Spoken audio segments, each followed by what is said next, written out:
Hello and welcome to Group Chat. I am Justin Verrier, and joining me, two other guys not followed by Timothy Chalamet on Twitter, Rob Mahoney, Big Waz. Welcome, my fellow non-ball knowers.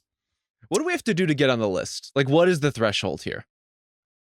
I don't know, but I definitely qualified, in the words of Isaiah Thomas. I don't know what the criteria was, but I was definitely qualified, and somehow Chalamet has not found at Big Waz yet, but he will eventually. I have said a lot of disparaging things about Wonka, if I'm being honest with you guys, so it's maybe explainable why I'm not being followed by Timothy Chalamet. But look, I've been out in these ladybird streets for a long time. I've been preaching the good word of Chalamet. And he's just a selective Twitter user, apparently. You're the big bird of Ladybird. That's what they say. I like to live in a world where Chalamet was such a Group Chat fan that he was poised to follow all of us, but then heard your takes on Wonka and was just so burned to a core that he just could not. He could not bring himself to follow us on Twitter, a platform he seemingly does not even really use. I'm sorry for ruining it for all of us, guys, but maybe there's hope. Life is long. People forget things over time. I think we can get back in Timmy's good graces. Bridges are built. Wounds are mended. I have something to say, though. Like, I think his whole shtick on game day, while delightful, kind of fraudulent, you know? He clearly didn't know the things he was talking about, but I see so many people being hoodwinked, and I'm like, my friends, open your eyes. He does not know about the SMU Mustangs, actually. He's just reading off a paper, and he memorizes it because he's an actor. I mean, it was a good bit. It was a good bit. It was a very good bit. So we got to give him that. All right. Shall we get into the matter at hand here? We have a weird schedule this week. Like, because of the NBA Cup action over the weekend, we're getting just like dribbles of games throughout this week. It's just like one game tonight. It's Knicks and Raptors. There's two the next night. So I think it's a good time to reset going into this kind of like little detente we have in the NBA season, this little Pax Romana, perhaps, that we have in order to chew on some stuff that we've gotten to over the first quarter. What's wrong with you today? I don't know. I'm really going on. I'm wearing you moved to Portland, you become a history buff all of a sudden. Like, I don't know what's just going on with your life. I'm wearing a more vibrantly colored flannel than as per usual, and I just feel like I'm more vibrant as a result. But I have to say, yesterday, the big old slate of games that preluded this kind of weird, like, life schedule, I love that. I love that when there's just a whole chunk of games, when something good is happening, you're like, oh, what's going on over there? It reminds me more of college football. I need more of that in the NBA season, kind of as a coda to the conversation we had last week. I just want more of stuff that feels organic to the product. Yeah. I wonder if we can get some of that in like a Black Friday type balance. You know, we're going to have our selective, like, these are the marquee games on the big NBA Cup days, on the big holidays. And then I want like the everything else must go. Like, if you're not playing in those games, you get lumped on the same frenetic day where we can just bounce around between the games all day. That sounds wonderful to me. So we need like an NBA red zone, is what you're saying? I mean, I think we got that already, no? But nobody tunes in, unfortunately, to our guy, Jared Greenberg. Yeah, instead of focusing on like the holidays, can we just take over the random days? Like, it's Tuesday, November 14th. We're going to take, this is the NBA's day now. I'm glad we spent a whole episode trying to solve the NBA's problems, but we delayed it one ep because we just did. Pick a random day, make it important by lumping a bunch of NBA games on it. Why not at this point? All right, so I have down here 6 big old questions as we're around the quarter mark of the NBA season. Quarter mark was probably last week or even before that, but we're thereabouts of a quarter way into this season. Starting with number 1, big day for returns. Joel Embiid, all of a sudden back. I wasn't aware that he was even on the verge of coming back. He's back. They beat the Bulls. The Sixers do. Chris Middleton also comes back over the weekend, plays off the bench against the Nets. Here's my question to you, Rob. Who will win more games going forward from this point? So not including the records before this. Who will win more, the Sixers or the Bucks? So I want to give the Sixers credit for playing like something more closely resembling an actual basketball team lately. I do think they're clearly going to be better. As much as their guys are healthy, they're going to be far and away a different team than the one they've seen. But I will still take the Bucks, winners of 8 of their last 10. finally getting something going between Dame and Giannis. And now Chris Middleton's back in the fold. Can he shoot yet? No. Is he looking and moving better than I thought he would, given the extent of his injuries and the long run time to get him ready? Honestly, I think he looks like pretty good, pretty mobile for what you would expect Chris Middleton to be. The Bucks are a little bit more of an offense first team than I would like, but I have been heartened by their trajectory. I just see like more building blocks here with Trenton Portis starting to play better, AJ Green and Andre Jackson, like really giving them something over the course of their integration into the lineup. And I don't know what the balance of all this is necessarily, but I like where the Bucks are headed, Was. Yeah, I mean, for me, it's got to be the Bucks, because if you look at Joel Embiid and Paul George's medical history, it's freaking longer than a CVS receipt at this point, right? And so I don't know how you can count on those guys to be available as the season progresses. And even if it's just knickknacks, which, inevitably happen throughout the course of the season, just for that reason alone, I think the Bucks are going to be a more consistent and better group. But yeah, like when they have all of their guys, they can be like what we thought, a Eastern Conference championship threatening kind of team. It just hasn't happened so far this season. Joel dropped 31 last night. He looked relatively good, somebody coming off of, the knee problems that he's been having. But yeah, I definitely go with the Bucks. Well, Justin, you mentioned you didn't even know that Embiid was kind of on the precipice of coming back. From what you hear, some Sixers might not know when Joel is or is not going to be ready to play. Like, I think there's a lot of confusion as to what his state is day to day.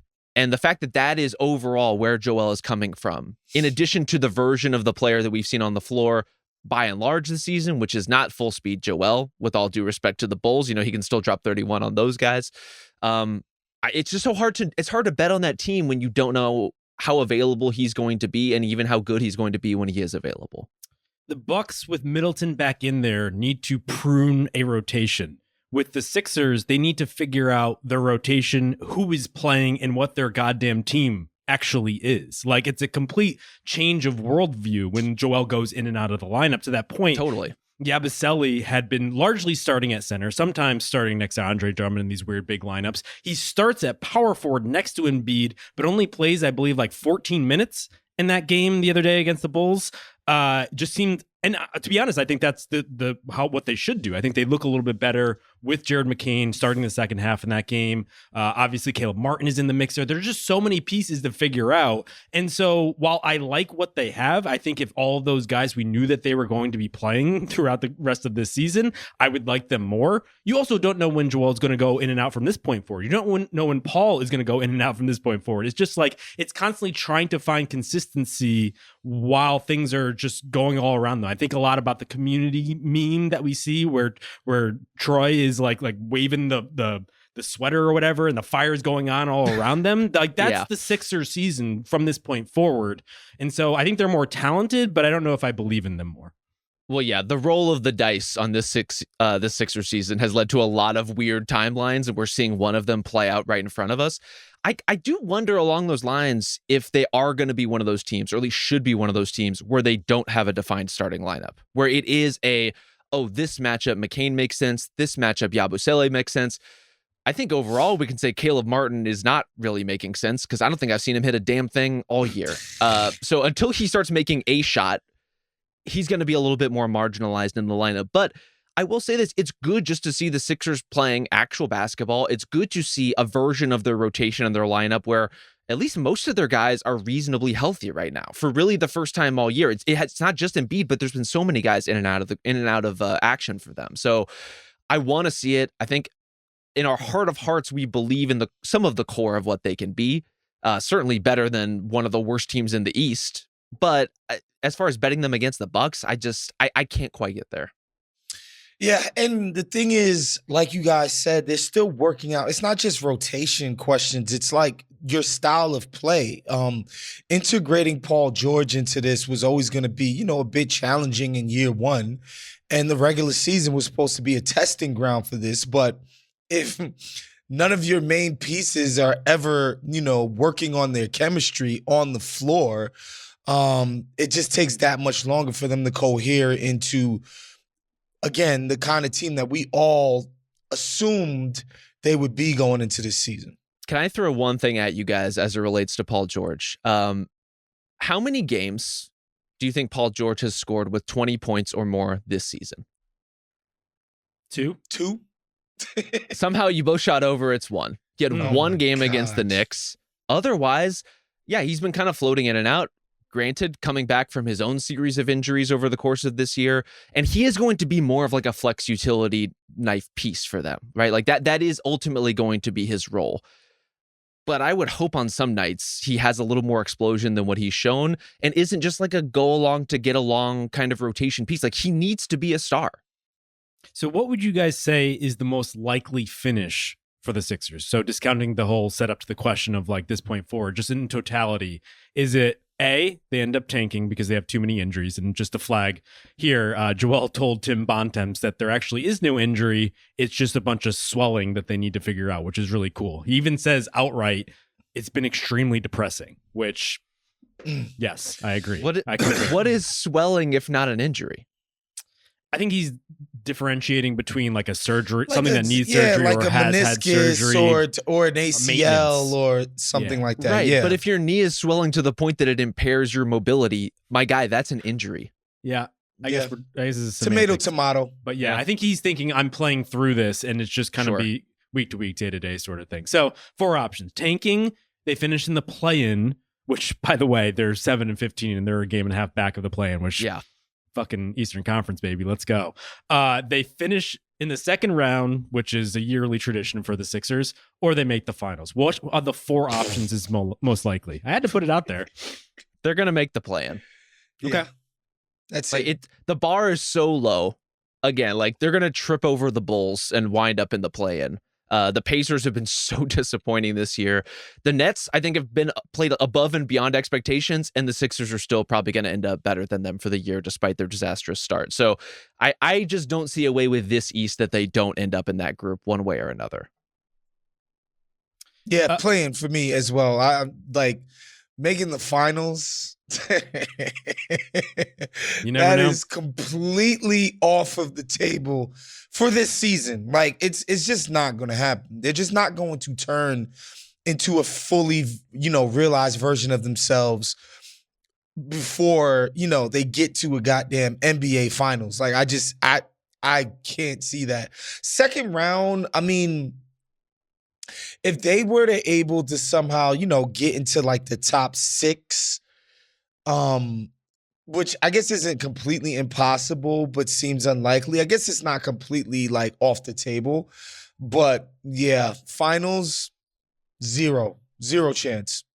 And there's just a lot of teams in front of them that are just begging to be vaulted over. Like the Pistons and Sixers are dying to be in the play-in mix, while the Nets are like, please, Dennis Schroeder, can you just like twist an ankle like accidentally so we could not win these fucking games anymore? True.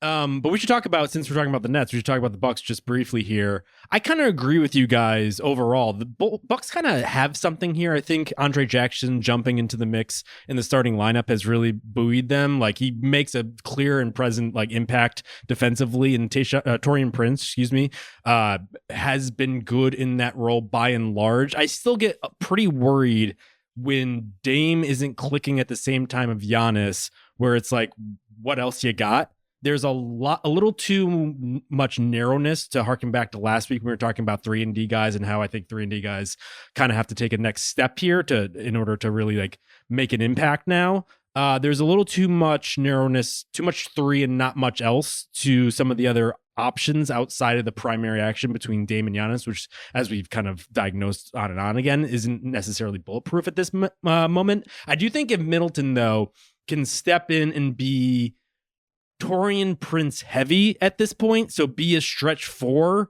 sort of, but do a little bit more, I think it makes a huge impact. He had 6 assists in that game against the Nets, but in that like additional creation, I think they're just begging for it. And so I guess what I'm saying here is like, if he's just not prime Chris Middleton, but can be like a good version of this type of player, and Andre Jackson can be the perimeter wing stopper, it makes me want to believe in them a little bit more than I would otherwise.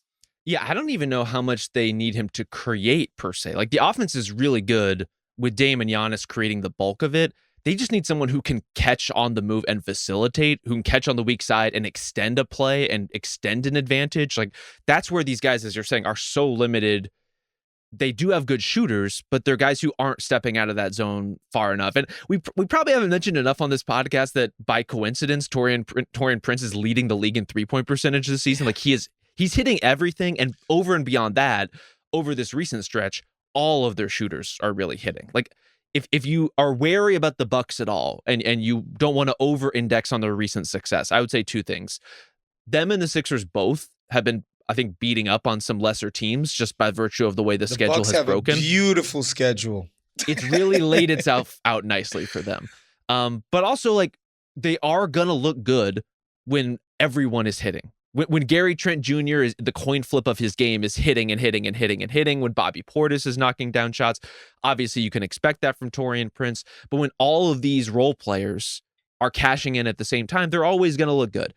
But to your point, Justin, what happens when the water gets turned off a little bit? That is where they struggle. That is where they need Middleton most. And I think we're going to have to see over the back part of the season how much of that he's able to provide.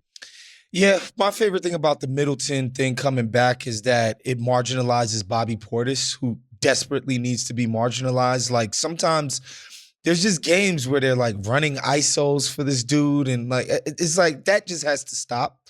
And you know, that will make it so that they have creators for all 48 minutes of the game, right? Like, Giannis and Dame don't have to be minutes heavy. They could stagger the usage of Dame, Giannis, and Middleton and always have competence creating on offense. And then, you know, depending on the front court mates that you put with Middleton, you can have, you know, a decent passable defense, if not a good one. And that'll be their recipe with piecing together, you know, like a more well-rounded lineups throughout the regular season. But yeah, Middleton has to stay on the floor. And that's to me again, when I watch the Bucks, when I'm just like, oh God, this Bobby Portis thing again. He's like anchoring bench lineups. Like, that's not good for anybody. And I think the Middleton thing desperately helps that. And Jackson Jr. like plays really hard. Kind of a basket case at times when it's like making decisions, but you know, his actual youth and athleticism next to Middleton will be greatly, sorely needed. And that's what I see for them going down the stretch.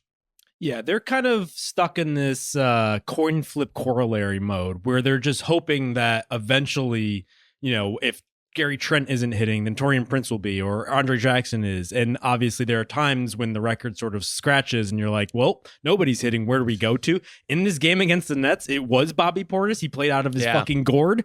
But how many of those games are you going to get? And so if Middleton can be a stabilizing force for eventually, I believe, the first unit, if you could just get more reliable, as Rob said, facilitation, plus some of the other things you're expecting from him, I think that's like the right bar we should shoot for. We shouldn't be prime Chris Middleton. I think they can get by with like, okay, Chris Middleton, like a Cam Johnson plus sort of player is what they need to maybe just round out what they have just to be good, if not electric, is what like they kind of probably expected 2 years ago. I think what we're talking about with a lot of these guys, maybe Bobby Portis most of all, is what I consider sort of like the Jeff Green zone, which is guys who can do a lot, but the more you have to rely on them, the worse your team is going to be. And so if you can count on the one breakout Bobby Portis game in a series, or the one or two of those games in a series, that's money. If he has to be good every game, your team it's not going to go anywhere. So Middleton can hopefully relieve some of the pressure on guys like that. Yeah. Well, since we're talking Jeff Green, let's go to his old team now, which is begging, praying for some help at this point. What if I told you this question is the Nuggets' biggest offseason disaster wasn't letting KCP go? So I think the Nuggets are having a bit of an issue to the point where Nikola Jokic has been more forthright and more tense, I guess I would say, than he typically is publicly They lose in just awful fashion against the Wizards, a team that had lost, 16 in a row, I believe, going into that game, despite Nikola Jokic putting up 50+ in a triple-double. They did fine against the Hawks last night, but I think one thing that's been brewing underneath all this depth consternation is I don't know what to expect from Jamal Murray night in and night out. I don't know if you guys have seen the clips of him in the Cavs game where he's just kind of griping, or he's just like in a mood. Like Aaron Gordon's calling him over to a huddle. He won't go. I don't know, man. We could talk ad nauseum about the depth and letting KCP go, but like I'm starting to wonder if that extension, the 4-year max extension that they gave to Jamal Murray after this season, so 4 more after this, is actually the bigger issue going forward. I mean, they're still good when he's out there. Sort of. I think most like their starting groups with Gordon and Watson both have been awesome. So I like, and Christian Brown too. I think to circle back to the kind of the KCP part of this, Christian Brown has definitely gotten way better. Yep. He's been money, and he's been exactly what they needed him to be to step into that starting role. My problem with all of this in letting KCP go was not that Christian Brown wasn't qualified. It's that why would you want both of those guys? And I feel like that's kind of where we are with them still. Like Jamal Murray is not the version that helped take the Nuggets to the title. That's not the guy we're seeing on the floor on a nightly basis. He's not even close right now. They are praying that version is still in there somewhere, and that over a year of, nursing injuries and rehabilitation and kind of easing himself into this thing, that hopefully he can get to that point. I think we're seeing more and more reasons to doubt that by the day. But ultimately, their starting lineup is not the reason that they're losing. I think there are 2 reasons. It's the depth, and it's the fact they can't guard anybody. That seems like an issue. Let me recontextualize this then. Okay. Is the problem not that Jamal Murray needs to be great? It's that they can get by with just solid at that position. And to that point was the Nuggets are 5-1 with Russell Westbrook starting this season. Okay. Look, I'm not gonna touch that one. We should say he's been good for them. Like Russ has been legitimately pretty good for them. He plays with energy. The vision of what he was supposed to bring to the team, he has basically delivered on.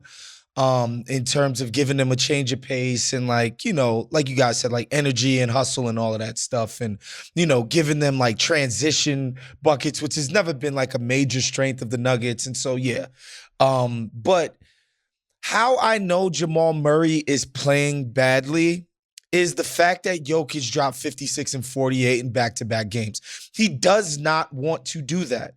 That's not his natural inclination, but he's like, I dropped 50 on the Wizards and lost. This is nuts. Obviously the defense is problematic. Losing KCP does not help that. No. And they've always been in the regular season are like, all right, we're pacing ourselves on defense because we can crush anybody offensively. I just think that calibration has just been off this year. Like they need to be trying harder. I get it. I think the Jokic thing that's happening is that they're not playing his more optimal style of defense. They're putting him in a drop because they want to reserve his energy because he's doing everything on offense. Like 2 years ago, when they had a competent defense, he was playing more up on that pick and roll. Yeah. And they did a decent amount of scrambling behind the play. And, he's pretty good at communications and pre-switches and all of that stuff. But this year, they're just like, look, that takes more energy, more bandwidth for him to play that way. And so let's just keep him in a drop, even though, obviously this guy can't jump over a freaking penny. And that's just not how you want to play a center like Jokic. And so it's having its effect. But I do think there's something to what Justin is saying about Murray, because I think the defense is downstream of Jokic having to do everything while he's out there. And look, he's having one of the best offensive seasons ever. We get it. But I just think it's suboptimal for this team. Yeah, I almost wonder if Calvin Booth was aggressive in the wrong ways like letting KCP walk and turning the keys over to young guys who haven't proven themselves. Brown has acquitted himself, but there's still the Peyton Watson question, the Strouder question, and just on, right? I wonder if the move actually was bring KCP back and turn Murray into two players, actually use Murray, turn him into depth, because what Jokic is craving for at this point is just anybody. He just needs guys to fill out spots, and I think that they would be fine. They would probably be in the title mix if you just had league average. And I think that's what Russ is giving them. He's not just blowing the doors off. He's not prime Russ. Like, yeah, he'll flirt with triple doubles and whatnot, but he's giving energy, and he's playing within the system and giving them enough in order to do so. And so I don't know. This is not a question that's going to go away. And I know Murray does this time and time again. He's a slow starter historically, at least since the injury, and then just pops all of a sudden, becomes the best player in the world in the playoffs. I don't see that happening again. And so I think this isn't just a this season question. This is now the remainder of Jokic's prime question that they're going to have to deal with, even if they get this right this season.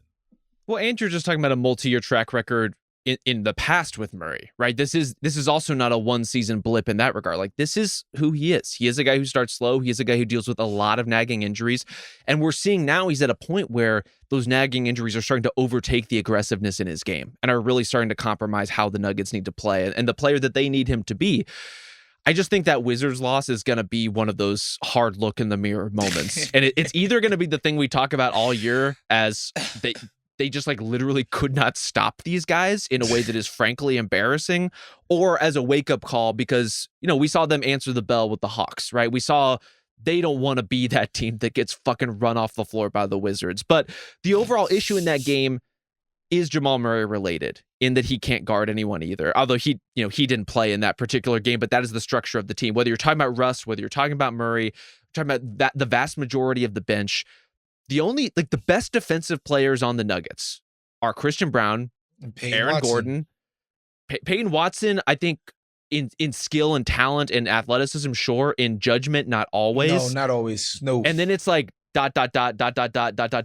Nikola Jokic question mark. Like even in the drop, which is, as Waz said, not his optimal defensive usage or the way that he's best deployed, or even probably the way he wants to play on that end.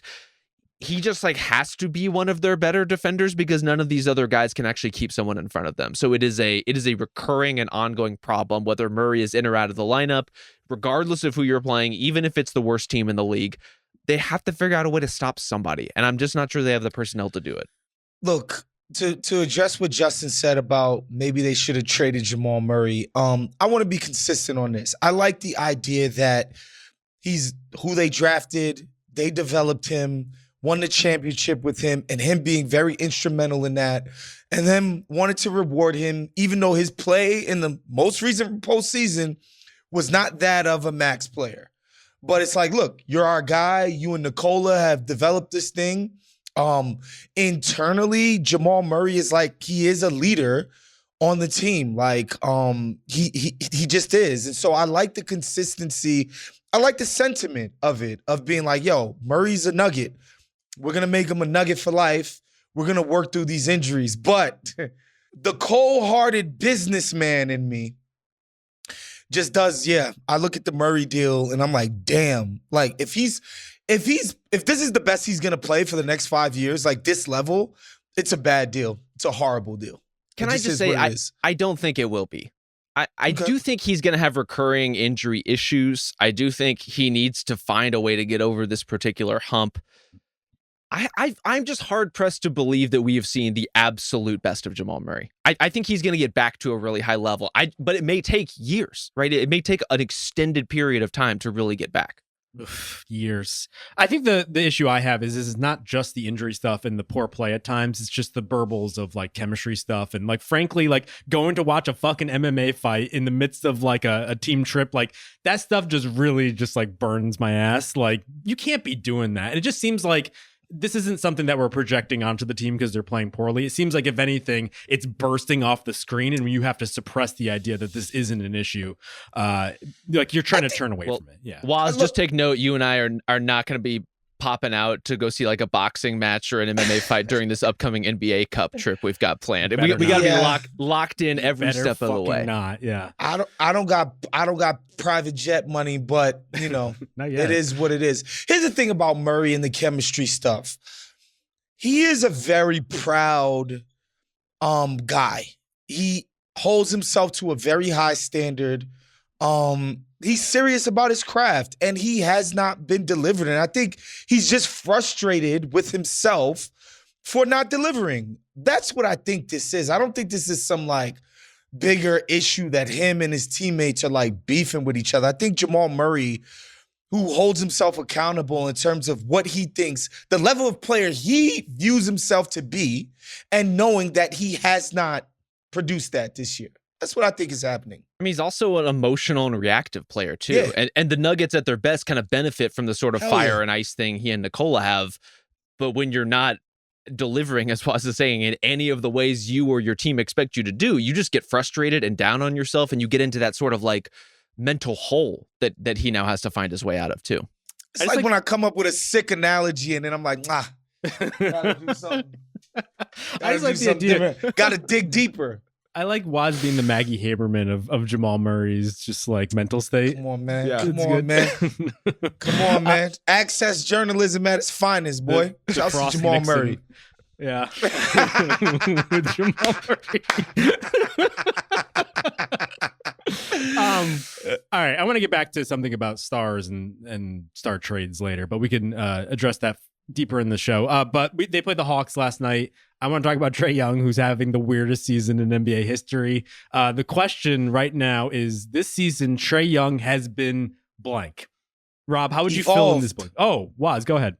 Evolved. He's been evolved. It's like a Pokemon. I think I'm actually proud to be standard corrected by Trae Young's willingness to cede some of the gears and controls of the offense to the young guys and empowering these guys to explore the outer limits of their capabilities. Look, Dyson Daniels, you know, nobody's going to accuse him of being Kobe, but he has the freedom and the space to try different things, even if it isn't always working. He's just been a more offensive-minded player than he's ever been in his career. And if you would have told me that before the season, that Trae Young would allow this on his watch, I'd have been like, there's no way that's going to happen. But that hasn't been the case. Jalen Johnson's got the freaking ultimate green light. There's certain times where I'm just like, whoa, like, I love you, Jalen Johnson. We might go get into that in the 2021 draft, but like sometimes I'm like, he's bordering on chucking at times, and it's just fine. And Trae Young is, he's at the helm of this renaissance that the Hawks are having with their young guys, man. Their trio of light-skinned brothers. And I'm happy to see it, man. I love that I was wrong about that, and Trae Young had this in him. I think we all were. And he's doing a lot of the things that we, and especially Quinn Snyder, have been kind of asking him to do, right? Like giving the ball up in that way, participating in a more democratic offense. I would say overall, the result, though, has been he is more confusing than ever because he is doing all those things. He has some of the highest assist numbers in the league. The offense, I've loved watching the Hawks this year. Legitimately loved watching the Hawks. I did not expect that. And this is by far the worst shooting season of Trae Young's career. Like, by far. So what are we supposed to make of that? Because he has had an awesome season, but the kind of awesome season where he's shooting 39%. Yes, my characterization was discordant because of that split right there. Like, the shooting is awful at times. There was a point middle of the third quarter in that Nuggets game where his line was 1 point. He was shooting 0 for 5 from the field, but he had 8 assists. And so he's kind of defaulted. I think it was conscious. Like, I don't think it's because he's been shooting so poorly. He's defaulted to this role, but like, he is the orchestrator making everything happen. And the fact that Jalen Johnson wasn't playing in that game left them with no options because Trae is in this mode where he's feeding everybody. He almost feels like he has to talk himself into entering the previous Trae Young edition, the Knicks like taking a bow version to start jacking it up in the way that he used to. And so I got to give him credit in one respect because it's working. he is a net neutral if you look at some of the numbers, and like as a result, because the Hawks by and large are quite bad, they're pretty bad on offense and pretty bad on defense. He's third in the team in net rating, and so I think it's working to a large degree, in part because like he's highlighting his best aspect, which is the playmaking. He's just one of our most creative, best passers, and I think this setup, at the very least, almost like leans into probably the one thing that makes him special. I think there's some growing pains on both sides of it. Clearly, having had the ball in his hands so much, he has probably been accustomed to a certain kind of rhythm going into his shots, a certain level of control over the particulars of a possession that are a little more rush now, or a little more improvisational now, in a way that is probably bringing down his shooting a little bit. I also think in terms of these other guys who are being leveraged in new and exciting ways, your Dyson Danielses and your Jalen Johnsons, and really up and down the rotation, like Zachary Richache, who is just so young coming into this process too. All of these guys are being stretched in a way that I think can inflate their turnover numbers a little bit. And that's where you sort of see the Trae effect, is when he is on the floor. This is a pretty controlled and measured team. And when he's out of the mix, you can see how almost like fly by night they are, and how haphazard their offense can look at times. Like they do have all of these guys who can do all of these things, who can put the ball on the floor, who can make decisions, who can finish, and some of them can shoot. But he is the guy who binds it all together. He's the person who makes that kind of team even make sense to the degree it does, which granted is a degree that can compete with the best teams in the league and lose to the worst teams in the league. So if that makes sense, I guess that's news to me. But the Hawks do have a kind of internal logic to them. Yeah, and to me, like the results on the floor matter. Like his lack of shooting efficiency matters in, just the nuts and bolts of like how a team is performing. But I think on a more macro, zoomed out analysis of what Trae is doing, like it's obvious that he feels invested and is bought in on the talent of the young guy, and it's like we should be nurturing their talent, because if he didn't, he would just monopolize everything like he always did, be distrusting of his teammates' ability to orchestrate and make, good decisions and good offense happens. So to me, that means more than anything. That Trae Young looks at these guys, even if, remember when he called Richache a born role player.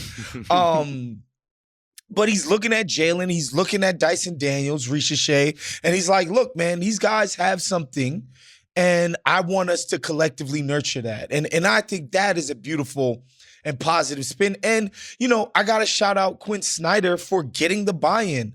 As you guys know, that is basically 80% of an NBA coach's job. Like, yes, you can draw up all your flowery, beautiful plays and all of that and design the slickest offense ever. If these dudes don't give a damn about what you have to say, it doesn't matter. And Quinn Snyder has convinced Trae Young that, like, yo, this is the best way for us to move going forward. So that's dope too. He really strikes the balance of still being the guy on the team, despite the fact that he's getting other guys involved. He's the guy getting behind the other guys, and yet the guy behind the guys. Yeah, exactly.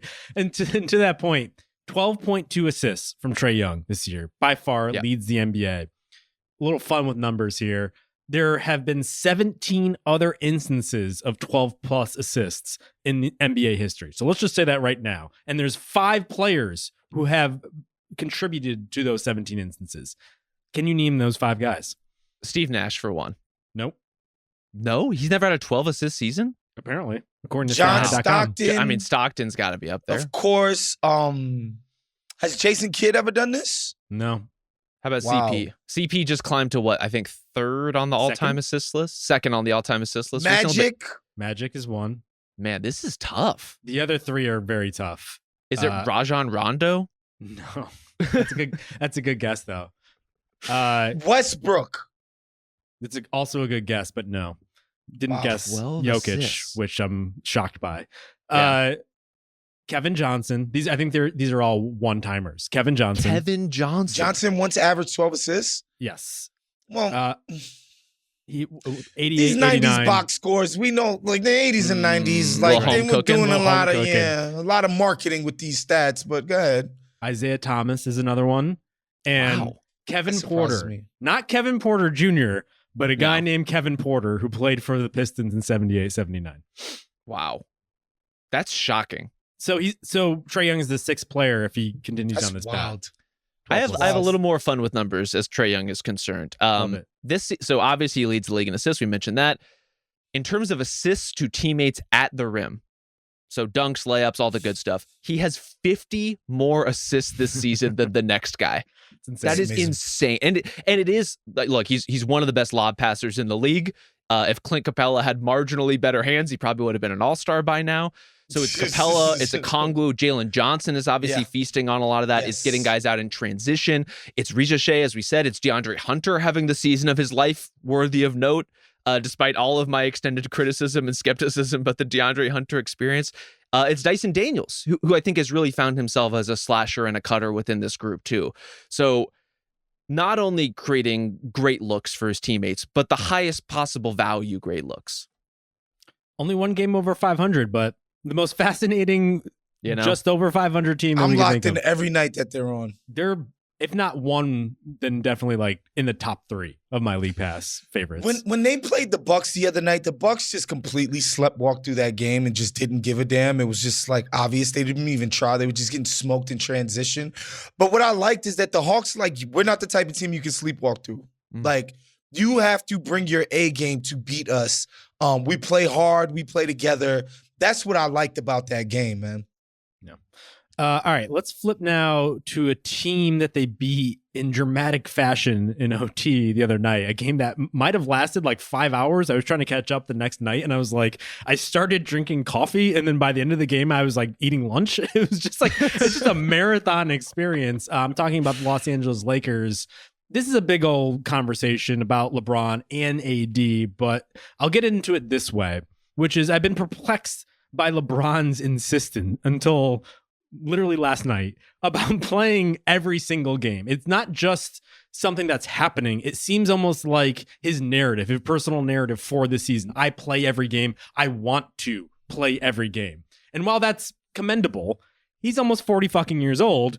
And it doesn't seem to be in the best interest of anyone because he's just kind of dogging it defensively. He's showing signs of aging in a way that like is totally understandable. He's about to be 40 years old at the end of this month, but it's like starting to show more than it ever has before. And I'm pretty perplexed.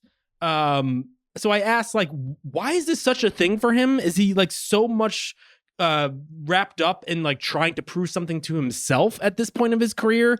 Is it because the Lakers are just not ready to make a title run? Like, what's going on here? See, I find it perplexing that you would raise this, Justin, because look, I miss a pod now and again. Waz will take some personal time, but like right. You are our show up for every game podcast. Iron Man. Yeah. Cal Ripken. So can you not identify with just the pure love of the game that LeBron is showing and wanting to deliver every night? He's the Lou Gehrig of group chat. Perhaps it has been why said. I bring it up. Yeah. Like I maybe I see myself in LeBron. We're both equally successful. We both have media companies that are failing miserably, I guess. I just think a lot of things that happens in and around LeBron's career at this point seem to be geared in the direction of narrative. Mm-hmm. And as you guys know, he's had cameras following him for like the last 5 years. He's making a documentary about himself. And I wonder if this is part of that. Like, you know, it's like, yeah, I'm 39, but I'm going to play every game this season and blah, blah, blah. Like, I wonder. Because, again, getting his kid on the team, who is so clearly not an NBA player, but it makes for good copy, and it looks great in a documentary. Well, it only makes for good documentary content if you can get the B-roll, and to do that, Bronny is going to have to make a shot. Did you see the one from last night? That was tough. Look, he's not an NBA player. Good. He's not. It's fine, but he's not. So why force that outside of the context of it's cool for branding and marketing purposes? Well, like, it's so obviously not related to the business of basketball. Yep. So why shoehorn this thing in there if it's anything else? Like, he's not even close to an NBA player. Here's my J.R. theory. Smith's brother was closer to NBA legitimacy than this. Shout out to Cousins. Chris. Yeah, what was it, Jamal Cousins or something, just in every summer league. Here's my working theory with LeBron. To armchair psychoanalyze him, which we haven't done for a couple years, so I'm glad to get back into this action. We used to do this every day on blogs, so shouts to history, I guess.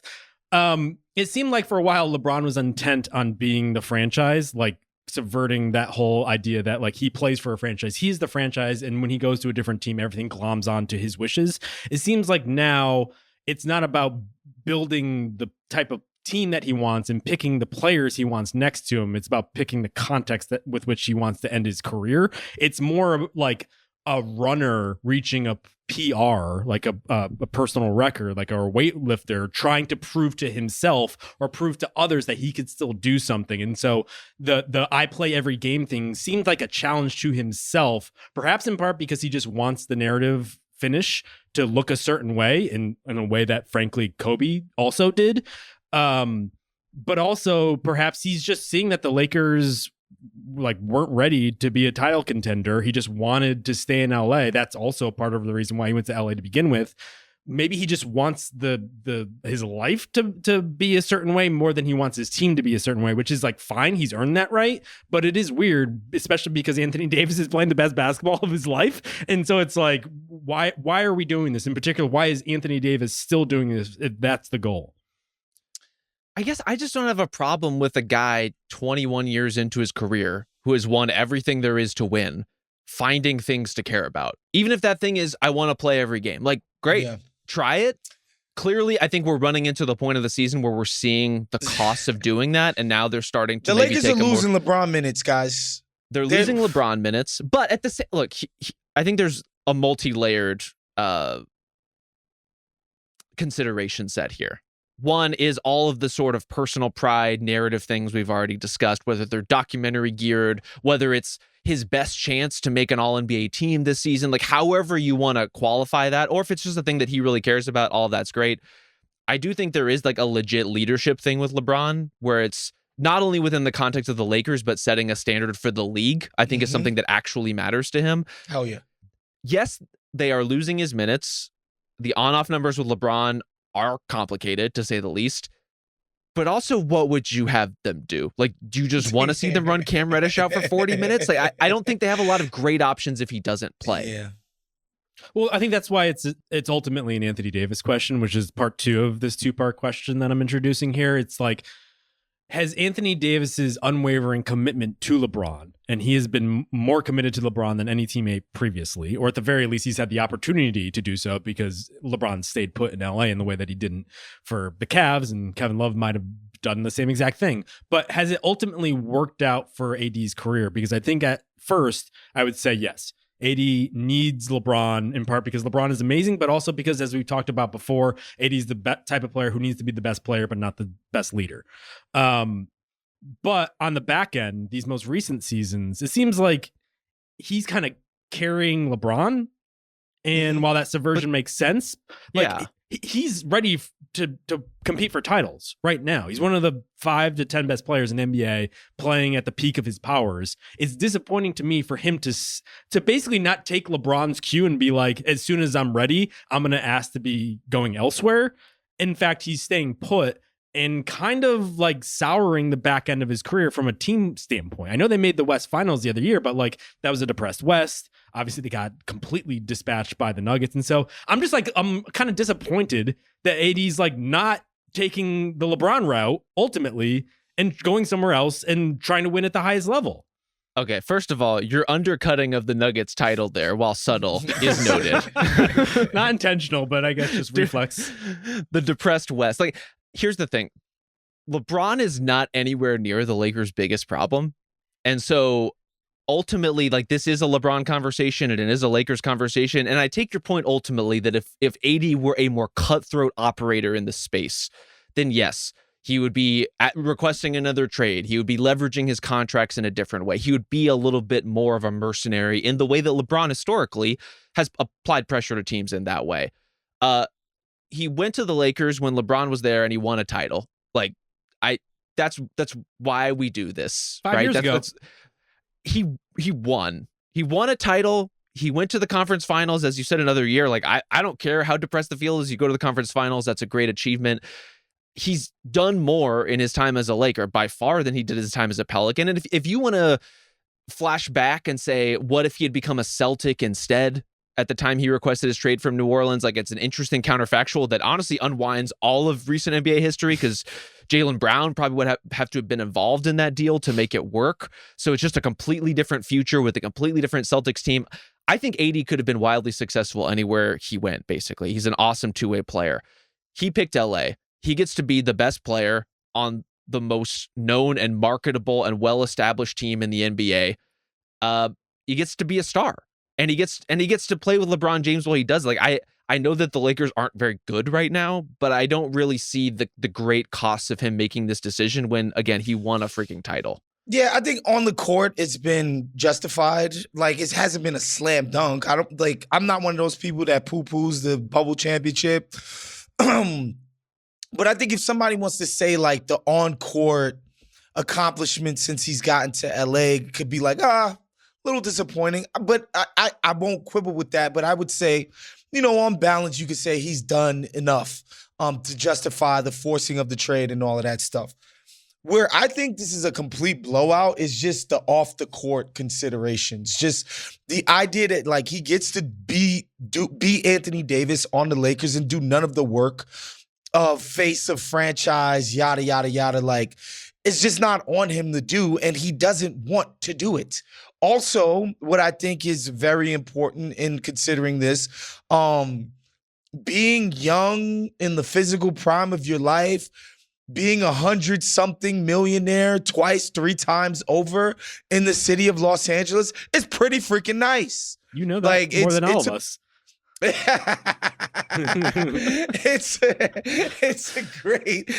a great life. And so Sure. To me, the Lakers the other day at the office was like, I'm going for lunch at Soho House. Like, that's just the kind of life he's living. So yeah, I don't doubt that. Shouts to my man Tyler who came with me.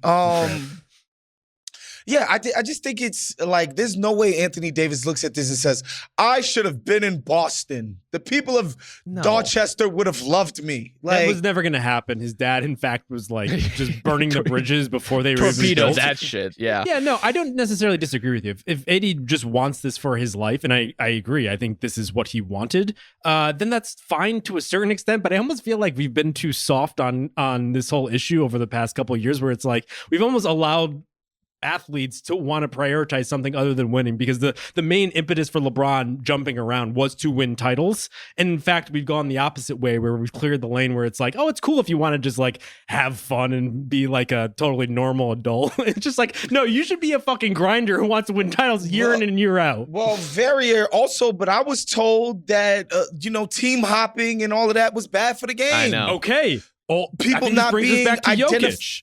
Like, people not being identified with their franchise and blah, blah, blah is bad. The fans need to be seeing consistency and blah, blah, blah. I think that's what the owners told me. This gets back to the whole Jokic conversation, because I didn't want to bring it up there, because I think AD is the prime example of this. Like, should players be asking for more trades? We've gotten to this point where nobody does it anymore, but I actually think it's good for the sport, both because it adds drama and intrigue to the Palace intrigue stuff and like the behind closed door stuff, but also we'll have better teams as a result of this. Like, Jokic is like just like pulling his hair out, if he had hair, I guess his like weird like evil beard thing he has going this year. Like just trying to get like steady rotational minutes. He should be asking for a trade. AD should be asking for a trade. Go play with Trae Young. If they don't want to trade for Trae Young, go play with Trae Young and the Hawks. NBA editor demands blood. So like Jokic should be like forcing his way to Miami or something. Is that what we're doing right now? I don't know, but I just think we've swung too far in the other direction. In the other direction. Yeah. I got you. Too much loyalty. I would like to offer one counterpoint in this conversation to Justin's credit. The byproduct of AD playing with LeBron is that he was in Space Jam: A New Legacy, and you can never wash that off. Like that's just who you are for the rest of your life. And I'm sorry to Anthony Davis for that. Yeah, when he was in New Orleans, I remember distinctly he was in like one of the Barbershop movies as like a cameo. Like I think it was like Barbershop 4 Back to Chicago or something. Like, so he's definitely leveled up in that regard, but just he's playing awesome. He's missed 7 total games the past 2 seasons, which is the big issue. And if you really want to get into the nuts and bolts of it, maybe that's why he signed the extension last offseason. Wasn't sure if he would be able to be healthy enough in order to play this well, but he's not missing games. He's 25-12 and basically 4 with 2 blocks. Like, he's awesome. And it's just disappointing that he's like kind of carrying a team with Cam Reddish, with all these other guys. He can't even get a backup center on the fucking roster. I think your problem is with Jeannie Buss and her lackey Rob Pelinka more than anything. Oh, yeah. I mean, if you want to take a look at some of the rosters the past couple of years, I have sketched out like the Lakers' 3rd best players over the past, like since they won a title. And it's like some combination of Reeves or Russell the past 3 seasons.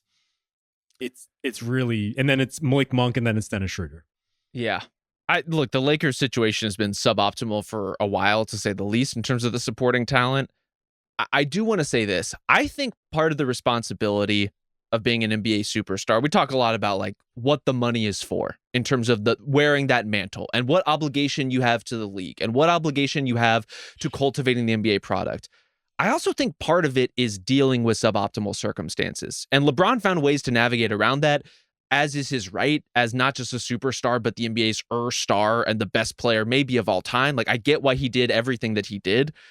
But also, if you look around at the other kind of model stars, their teams had weird seasons and down seasons. Steph got hurt, went through incredible trials, and then came back and won a title, right? Like, all of the great stars have these sorts of blips where they have to shoulder and weather some stuff. I think it's kind of part of the process. I think if you have a tailor-made situation for yourself all the time, you're not really carrying the responsibility in the way that you're supposed to. Yeah, and look at Steph now. It builds character, you know? There you go. Look at Steph now just begging, pining for Jonathan Kuminga to be his number 2 because they don't have a second superstar. And in fact, they're on the trade market looking for a second superstar. Yeah, anyway. All right, let's flip it to the next question here. Freaking Woj over here. Oh, come on. Dying for transactions. I just want good things to happen for good players. That's all. Speaking of good players, 2 having different types of seasons, but I think we're in the point where like we're ready for a reevaluation of Ja Morant and maybe Anthony Edwards too, considering how the Wolves have been playing of late. And so the question I was noodling with as I was watching the Wolves just lose that game against the Warriors the other night. Who are you taking from this point forward? Anthony Edwards or Ja Morant? So not just this season, but their careers from this point forward. Waz, who are you feeling these days? I mean, I think Ja Morant is, pretty close in age to Ant Edwards. Not like he's way older than him, but he's just a more advanced NBA freaking creator. He just is.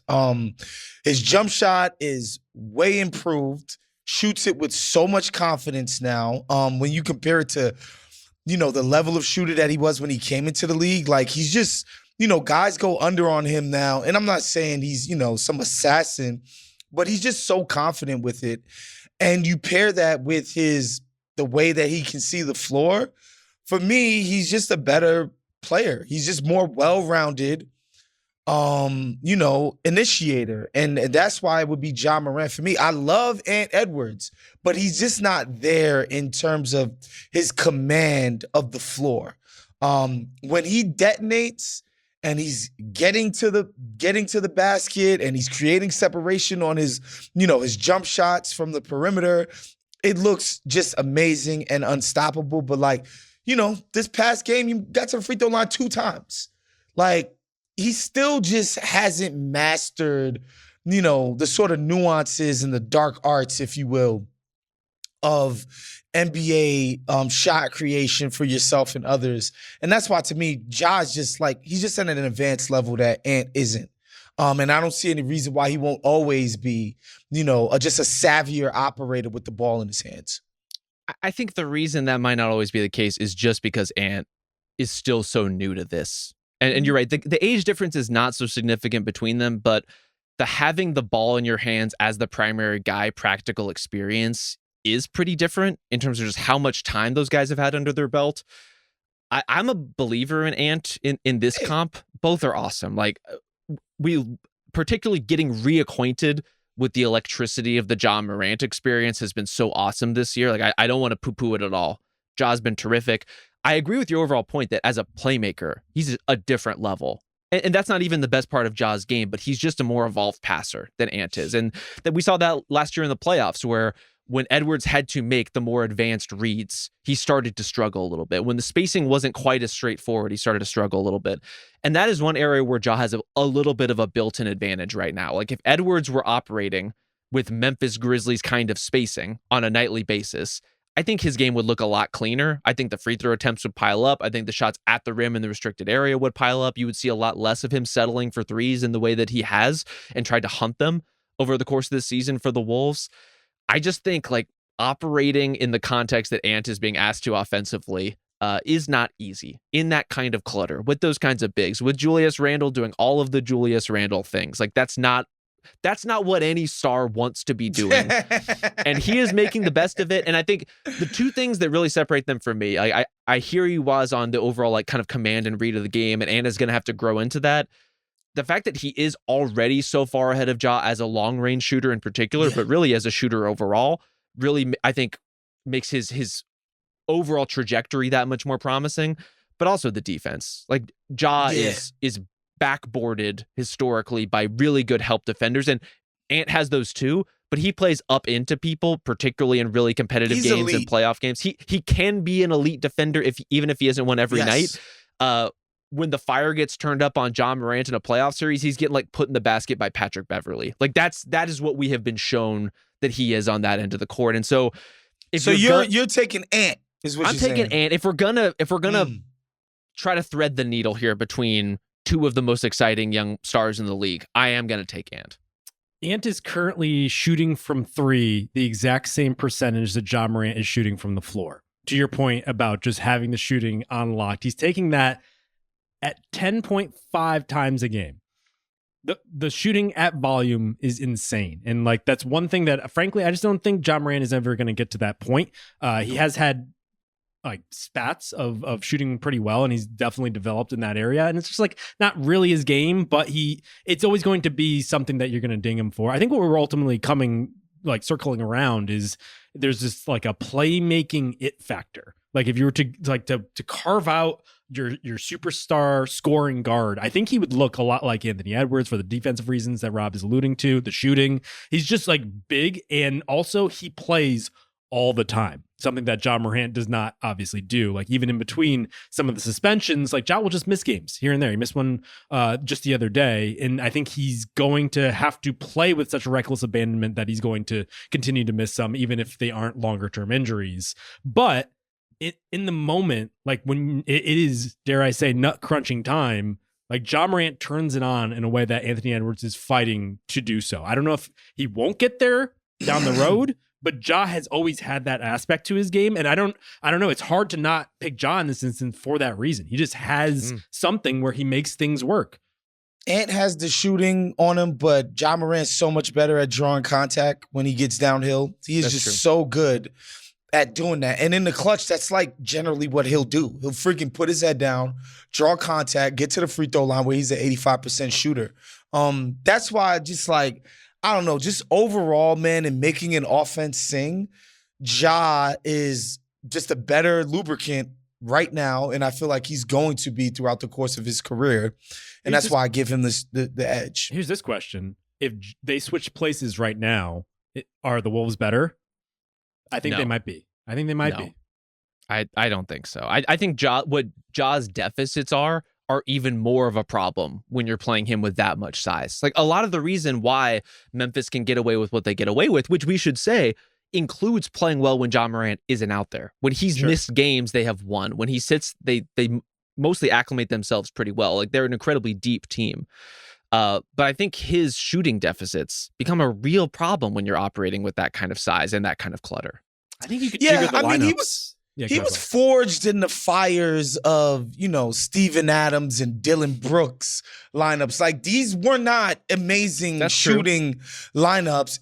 And he learned how to operate in those tight ass spaces and got people great shots at the basket and himself great shots at the basket. So like, I'm not too sure that I think they would be better. I think Ja he's operated with horrible spacing in the past, right? And so I do think that. But again, it's not like, they would be the Celtics now because they had Ja Morant. I don't believe that, but I do think they would be, the offense would be smoother for sure. I do think there is something to, we're talking about two of the most like purely athletic players in the league in terms of their physical gifts.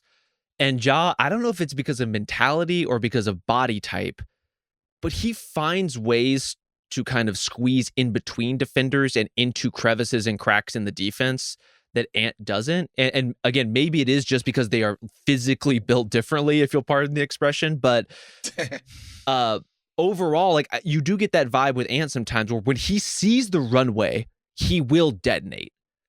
But he doesn't always visualize the kind of winding route that the runway might take. Like the sort of play we saw the other night where Ja yammed the reverse dunk on the Celtics.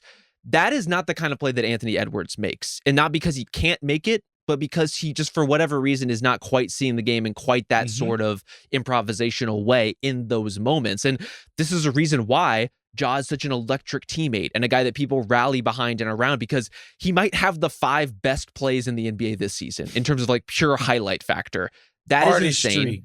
And there is an absolute artistry to it. And he's a guy that guys do want to play with and do rally behind. And meanwhile, in Minnesota, Ant is going in the locker room every 5th game talking about like, what the fuck is up with our team?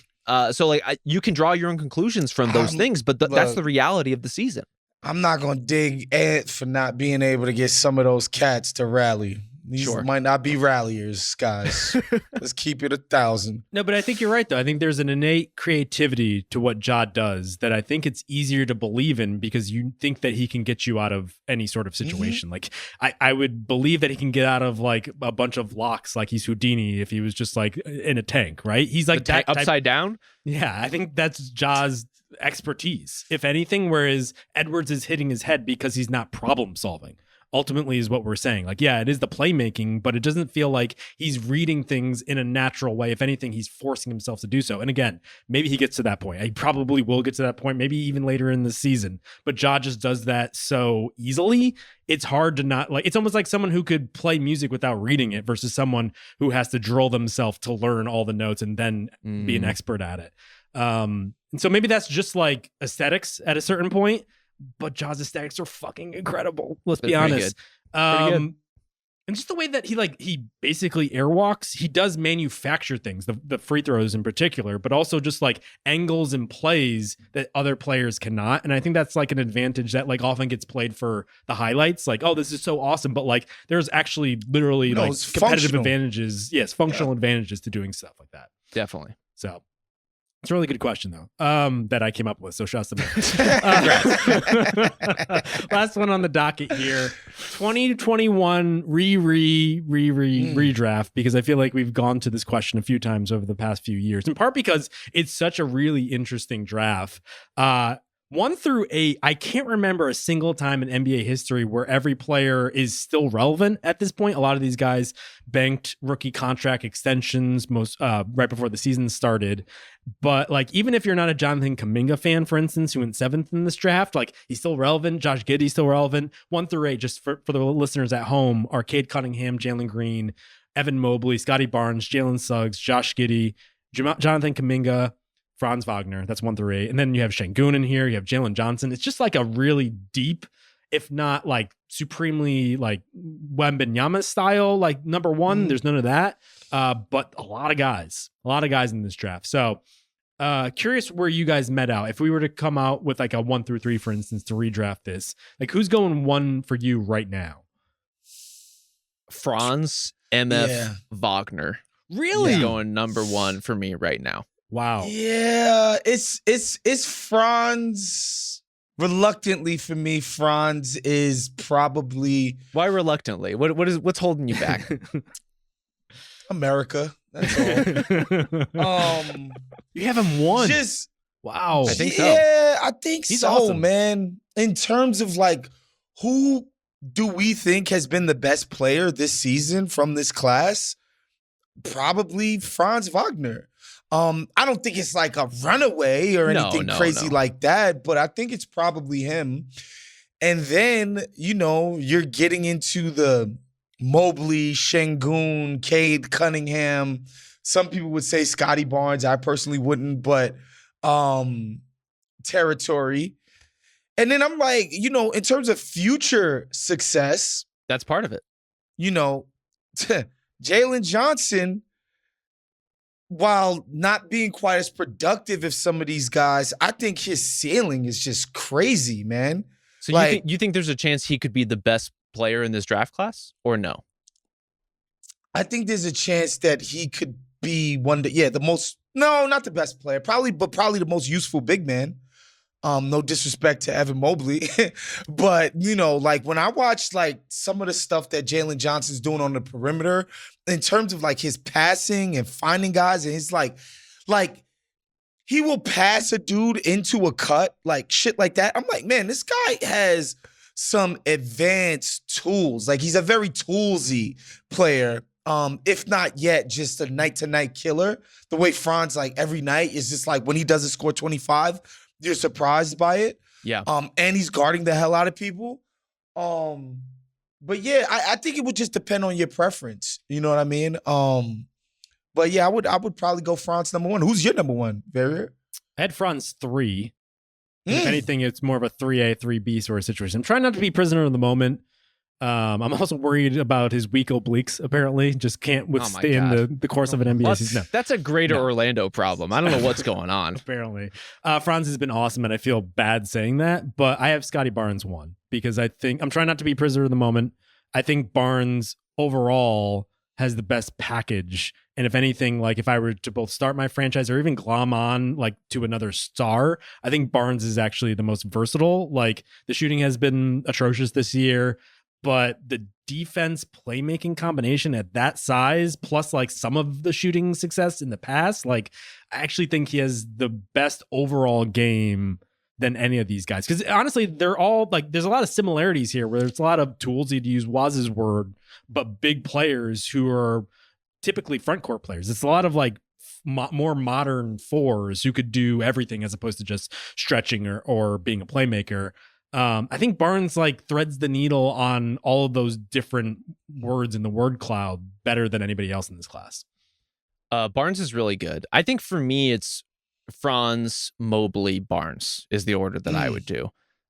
With Barnes, so talented, so versatile, also kind of an odd game that I think the Raptors are still trying to figure out, what is the best use for this guy? How do we best deploy everything that he brings to the table? Those are problems I'll gladly take, given the level of talent involved. I don't begrudge you at all for putting Scotty number 1 on this. I do want to say this, the version of the Magic that has been on the floor for the vast majority of this season, without Paolo, with Franz as the number 1 guy, is that team wildly more talented than what the Toronto Raptors trot out on a nightly basis. There's a lot of good players. I think so. Some very good defenders. And if you want to talk about the clearly a discrepancy in terms of defensive competition, I get it. But overall talent, the Raptors have a pretty talented base of a team. They're not very deep. They have a lot of good young players. The Magic are good young players too. They're just good young players who defend well over their head for where they are. Franz included. And I think that's one area where Scotty's still trying to figure out how to be the impact defender he has all of the tools to be. Way less consistent on defense than Franz Wagner is. Completely. Straight up. I think that's the case with Franz, is that one, we've seen him over the course of this year make the jump as a primary guy because of his circumstances. These are the players who have had more 30-point games this season than Franz. Giannis, Tatum, AD, LaMelo, Shea, Jokic, Luka. That's it. Wow. Those are the only guys who have had more 30-point games than Franz for a team that's right now 3rd place in the Eastern Conference. He is that consistent on offense. He is an every play participant and force on defense at basically 6'10". And so if that's where we're starting and we're forecasting the rest of these guys' careers, I'm going to take that floor over basically anybody else because I do think he can still get better. I do think he's going to continue to grow as all of these guys are.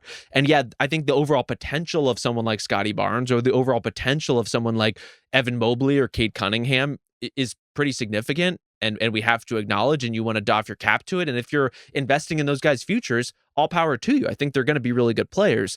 But I'm super impressed by where Franz is right now. Yeah, and Cade, somebody that I've thought about. He's obviously improved this year. The circumstance, the lineups make way more sense in Detroit. they're nobody's idea of a world beater, but like they're less of a basket case than they used to be. His efficiency is like creeping up to like being borderline good. Yeah. He's got the turnovers 52 though, like he's still a little turnover is sloppier tough, than I would like. The turnovers is tough, but his shooting efficiency is what I meant. Definitely. Is definitely creeping up there. And again, the type of guy who was like he's building himself into a player that you could just put the ball in his hands and have competent offense flow through it. And so, like I personally like that more than, the potential that Scotty Barnes could like actualize his insane talent and gifts and become a constant defensive disruptor and, the playmaker on offense, beat up on little guys when they switch little guys on him. Just shoot it like, get me to 34.5% from three. I like Cade just knowing that I could just give him the rock, honestly. Cade's in Winklevoss territory for me. Like, if he was a superstar, he would have shown to be a superstar by now. Wow. I hope you're make ashamed another of yourself. Facebook. Wow. Wow. These guys are big into crypto. Have some respect. I just like, at this point, I recognize that the Pistons have kind of failed him to even surround him with even credible shooters, but I still have yet to see evidence that he is the superstar of a high-winning team. And if that's not the case, I think he's tougher to fit around other players because I think you need to fit players around him. And like this class is just supremely versatile, just to echo what we just said. Whereas like Franz has had now 20 plus games of looking like a all-NBA player.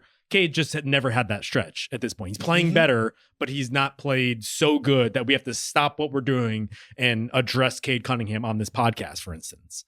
He also has one other thing working against him that none of these other players do, which is he is a big time injury risk. Like, has missed a lot of games already in his career. And granted, we've seen incredibly promising young players and stars rebound from that.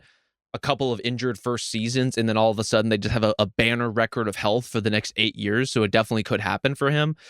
I just worry. I worry about the availability. I worry about what his best role ultimately is. Like, is he a star in that kind of primary playmaking capacity? Is he better off as your second guy? I don't know. And ultimately, like, this could be a draft that goes down as a bunch of really good second and third options on teams because of that versatility we've been talking about. And that's okay. Like, I don't mean that as a demerit. I just mean overall, it's a lot of guys who can fill a variety of roles, who can augment and complement other stars really, really well. And there aren't a lot of go-to shot creators in that star mold. And frankly, the guys who were expected to be that, I think Jalen Green, case in point, have been among the most up and down players of this entire draft class. And I say that he's coming off of an incredible game against the Clippers over the weekend, and he will have incredible games.